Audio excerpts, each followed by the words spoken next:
The Bedford Dwellings were built to provide safe, affordable homes in the Hill District, part of a broader effort to address overcrowding and housing insecurity in Pittsburgh.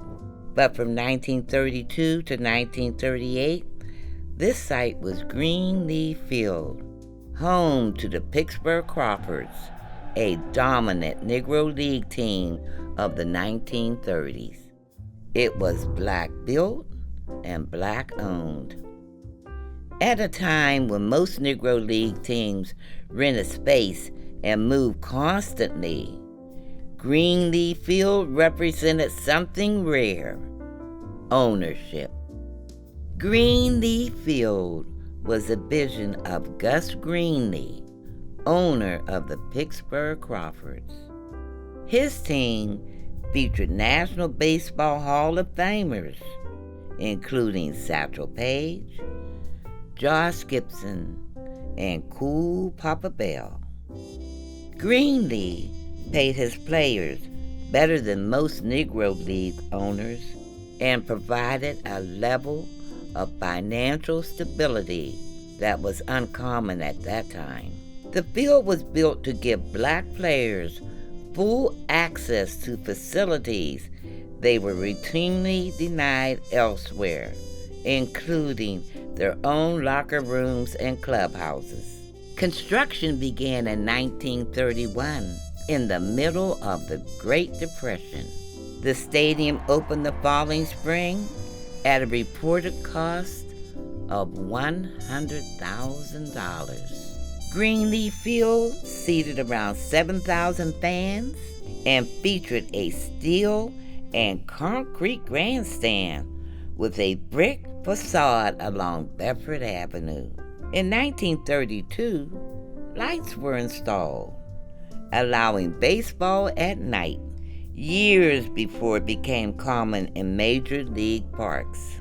In its first year, more than 119,000 people attended events at Greenlee Field, including baseball, football, boxing matches, and soccer. In later years, the stadium also hosted public gatherings, including protests connected to the Scottsboro Boys case. On the field, the Crawfords were dominant. In 1935, they won the Negro League championship, but owning and operating a stadium carried heavy financial demands. Attendance varied from season to season. Greenlee maintained one of the highest payrolls in Negro League baseball. The economic strain of the Great Depression continued throughout the decade, and by the late 1930s, both the team and the stadium were under increasing pressure. At the same time, Pittsburgh was facing a different challenge. Housing conditions in the Hill District were overcrowded, aging, and unsafe for many residents. In 1938, federal funding was made available for new public housing projects in the city. This site was selected for redevelopment.